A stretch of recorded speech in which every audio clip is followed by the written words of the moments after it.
Hello my dear student, welcome to our YouTube channel Quantum Classes में। तो बच्चों, आज हम लोग इस वीडियो में देखेंगे एटॉमिक मास यूनिट क्या होता है। एटॉमिक मास यूनिट तो देखिए बच्चों, एटॉमिक मास यूनिट क्या होता है। ये एक ऐसा नंबर है, एक ऐसा नंबर डिफाइन किया गया है जो कि ये इंडिकेट करता है कि मान लीजिए आपका कार्बन का एटम है कार्बन 12 का मतलब इसका जो एटॉमिक वेट है वो कितना है, एटॉमिक मास या मास नंबर कितना है बच्चों, 12 है।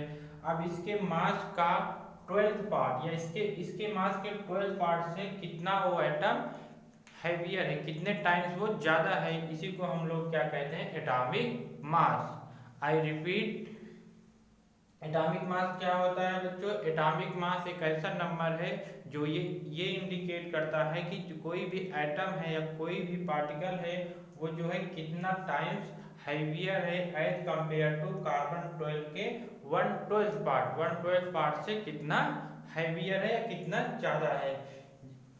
One atomic mass unit is a mass unit which is equal of 1/12 of the mass of an atom of mass of an atom of carbon 12. One atomic mass unit is equal to 1/12 of mass of carbon 12. Carbon 12 के 1/12 part के जितना मास होगा वो किसके equal होगा बच्चों, one atomic mass unit के।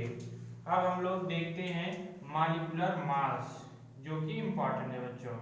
Molecular mass, तो मॉलिक्यूलर मास क्या होता है मेरे प्यारे बच्चों। हाँ, एक बात और, एटॉमिक मास यूनिट को किससे रिप्रेजेंट करते हैं, यू से। अब एटॉमिक मॉलिक्यूलर मास क्या होता है बच्चों, तो पहले हम लोग जान ले मॉलिक्यूल क्या होता है। जैसे जब कोई मॉलिक्यूल है तो उसके मास को हम लोग मॉलिक्यूलर मास कहते हैं, कोई एटम है तो उसके मास को हम लोग एटॉमिक मास कहते हैं। मॉलिक्यूल क्या होता है, कोई भी सब्सटेंस नेचर में जिस जो उसकी स्मॉलेस्ट यूनिट है जिसमें वो कि स्टेबल हो, जिस फॉर्म में वो एग्जिस्ट करता हो उसी को हम लोग मॉलिक्यूल कहते हैं।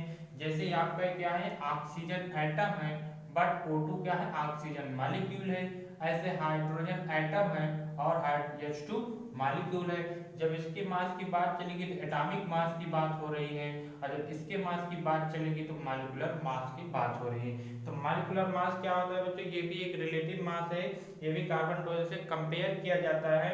और मॉलिक्यूलर मास क्या होता है, it is equal sum of atomic masses, sum of all atom या sum of all atomic mass present in the molecule, present in the substance या मॉलिक्यूल। जैसे मान लीजिए आपको H2O एक कोई मॉलिक्यूल है, इसका मॉलिक्यूलर वेट निकालना है। किसका निकालना है मेरे प्यारे बच्चों, H2O का मॉलिक्यूलर मास। अब आप क्या करिए, इसमें कौन कौन से एटम है, H एटम है, हाइड्रोजन एटम और ऑक्सीजन एटम। तो हम लोग क्या करेंगे, molecular mass of H2 is equal to क्या करेंगे, 2 इंटू मॉलिक्यूलर मास या atomic mass of hydrogen atom. एक हाइड्रोजन एटम का मास कितना होता है एटॉमिक मास बच्चों, 1 होता है, प्लस ऑक्सीजन का कितना होता है 16। मैंने ऐसे आपको उस दिन बताया था ना, 8 और 16, ठीक क्या हो गया आपका एटॉमिक मास समझ लीजिए। तो इसको हम लोग क्या करेंगे, 2 प्लस 16 कितना हो गया 18। तो मॉलिक्यूलर मास कितना आ गया इसका 18। जैसे हम लोग नंबर ऑफ इलेक्ट्रॉन या प्रोटॉन निकालते थे, अभी मैं पूछूंगा कि इसमें कितने इलेक्ट्रॉन, तो आप लोग कहोगे 1, लेकिन अभी मान लीजिए H2 में पूछा जाएगा तो 2 का मल्टीप्लाई कर देंगे, 2 इलेक्ट्रॉन।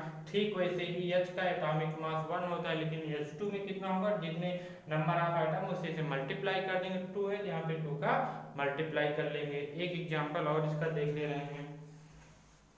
तो देखिए मेरे प्यारे बच्चों, जैसे मान लीजिए आपको मॉलिक्यूलर वेट किसका निकालना है, अमोनिया का। मॉलिक्यूलर मास किसका बताना है, अमोनिया का। तो इसमें कौन कौन से आइटम है बच्चों, अच्छा अमोनिया और अमोनियम आयन, ये आपको डिफरेंस पता होना चाहिए। NH4+ को अमोनियम आयन बोलते हैं। आयन कब होता है बच्चों, जब किसी पर प्लस चार्ज या माइनस चार्ज है, कोई भी चार्ज।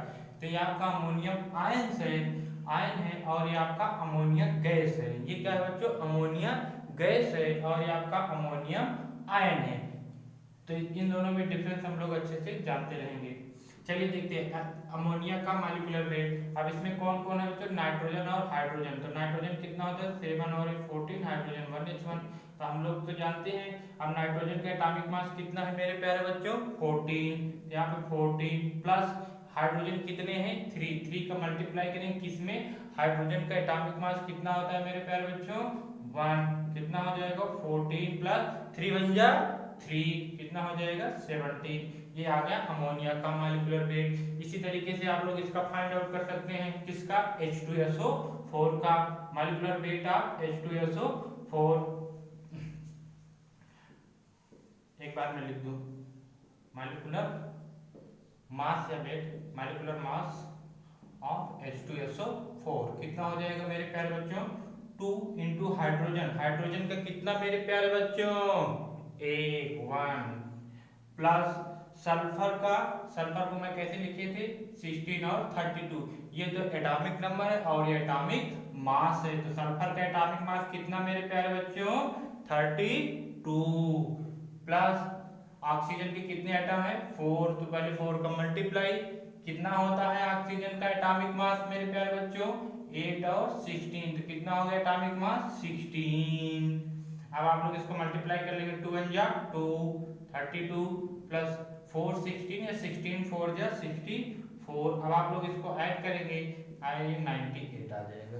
ठीक मेरे प्यारे बच्चों, इसी तरीके से आप लोगों को किसी ने कहा आप उसका बता दीजिए किसका HCl का मॉलिक्यूलर मास ऑफ HCl, तो हाइड्रोजन का कितना होता है मेरे प्यारे बच्चों 1 प्लस HCl क्लोरीन, क्लोरीन का कितना होता है बच्चों यहाँ पे क्लोरीन 17 और यहाँ पे 35.5 कितना होता है बच्चों एटॉमिक मास इसका 35.5, यहाँ पे 35.5 रख देंगे और ऐड कर लेंगे तो कितना हो जाएगा बच्चों 36.5। इसी तरीके से किसी ने कहा नहीं मुझे तो MgCl2 का बताइए आप मॉलिक्यूलर मास, मॉलिक्यूलर मास है मॉलिक्यूलर वेट एक ही चीज है, तो किसी ने पूछा MgCl2 का, तो पहले Mg का लिखेंगे फिर उसके बाद प्लस करेंगे फिर 2 इंटू क्लोरीन का, Mg का कितना होता है मेरे प्यारे बच्चों 12 और 24, तो एटॉमिक मास कितना हो गया 24, तो यहाँ पे हम लोग 24 रख देंगे प्लस 2 क्यों मेरे प्यारे बच्चों क्योंकि यहाँ पे क्लोरीन के कितने आइटम है 2, तो 2 इंटू क्लोरीन का कितना 35.5 रख देंगे 24 प्लस 35.5 को 2 से मल्टीप्लाई करेंगे 71 आएगा, फिर इसको ऐड कर देंगे 4 और 1 5 हो जाएगा 7 और 2 9 हो जाएगा 95 आ जाएगा MgCl2 का मॉलिक्यूलर वेट।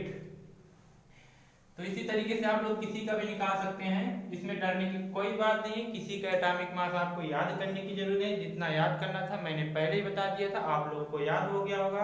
अब और उसके बाद जिसका पूछते हैं क्वेश्चन में दिया रहता है, जैसे मान लीजिए किसी ने कहा बताए मॉलिक्यूलर वेट ऑफ NaOH का क्या होता है मेरे प्यारे बच्चों मॉलिक्यूलर मास, तो पहले सोडियम का हम लोग जानते हैं 11 23, यहाँ पे 23 आ जाएगा, प्लस ऑक्सीजन को आप लोग जानते हैं 8 और 16 होता है, तो यहाँ पे 8 16 आ जाएगा, हाइड्रोजन का तो 1 होता है, इसको आप लोग ऐड करेंगे 40 आ जाएगा। अब आप लोग प्रैक्टिस करेंगे मतलब निकालेंगे फॉर प्रैक्टिस या होमवर्क, किसका किसका बताना है बच्चों find molecular mass, find molecular mass किसका बच्चों आप लोग बताइएगा सोडियम नाइट्रेट का। अब तो आप लोग को मैं नाम दे दूंगा तो फार्मूला लिख के भी बता सकते हैं, जैसे किसी ने कहा एल्युमिनियम क्लोराइड का तो उसका फार्मूला तो आप लोग ऐसे लिख लेंगे AlCl3, तो एल्युमिनियम क्लोराइड का बता सकते हैं। अगर मान लीजिए किसी ने वर्ड फॉर्म में ऐसे लिख दिया किसका कि आप लोग बताइए उसका सोडियम ब्रोमाइड का, तो आप लोग को NaBr लिखना पड़ेगा। अब इसमें आपको एल्युमिनियम का आपको मालूम है एटॉमिक मास कितना होता है, मैं लिख भी दे रहा हूँ एटॉमिक मास एल्युमिनियम का कितना हो जाएगा तो यहाँ पे 13 यहाँ पे 27 1 2 3, थर्ड में किसका दे दूँ बच्चों, थर्ड में मैं दे दूँ एल्युमिनियम हाइड्रोक्साइड, एल्युमिनियम हाइड्रोक्साइड का भी आप लोग फार्मूला लिख सकते हैं। फोर्थ आप लोग किसका ले लीजिए, फोर्थ आप लोग ले लीजिए CaCO3 का, कैल्शियम का आप लोग जानते हैं 20 40 होता है, कार्बन का आप लोग जानते हैं 6 12 होता है, ऑक्सीजन का 8 और 16 होता है, जिसकी रिक्वायरमेंट हो आप लोग एटॉमिक मास सबका यहाँ पे रख सकते हैं। फिफ्थ किसका मैं दे दूं बच्चों, अब आप लोग निकालिएगा, हाँ किसका किसका किसका किसका NaCl का आप लोग निकालिए, क्लोरीन का आप लोग को मालूम है 35.5। इसी तरीके से किसका AgCl का, Ag का कितना होता है मेरे प्यारे बच्चों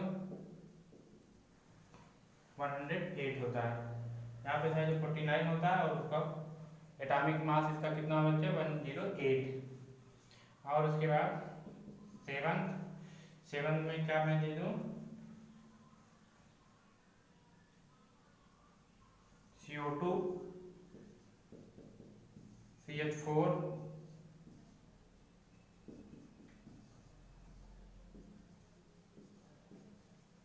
एक और लिख लीजिए आप लोग ग्लूकोज C6O6H12।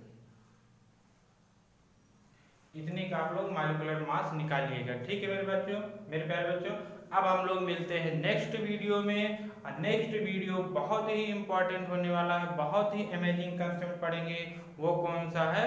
मोल कंसेप्ट। तो आप लोग कहेंगे ये सब नहीं इम्पॉर्टेंट, ये सब भी इम्पॉर्टेंट है। क्यों इम्पॉर्टेंट है? क्योंकि जब हम लोग मोल कंसेप्ट पढ़ेंगे तो इसमें इन सब की रिक्वायरमेंट होती है, इन सब का यूज होता है। अगर ये सब आप लोग आता रहेगा तभी वहाँ पे यूज कर पाएंगे, तभी मोल कंसेप्ट के क्वेश्चन सॉल्व कर पाएंगे। मोल कंसेप्ट क्यों इंपॉर्टेंट है? क्योंकि मोल कंसेप्ट का क्वेश्चन हर एक एग्जाम में आता है। जहाँ भी केमिस्ट्री सब्जेक्ट है उसमें मोल सब्जेक्ट का एक क्वेश्चन जरूर आता है। तो मोल कंसेप्ट बहुत इंपॉर्टेंट है, उसको हम लोग नेक्स्ट वीडियो में देखेंगे। तब तक के लिए आप लोग क्या करिए, मॉलिक्यूलर मास को निकालिए, तभी फार्मूला लिखना सीखिए, इन सब के साथ एंजॉय करिए। Thank you.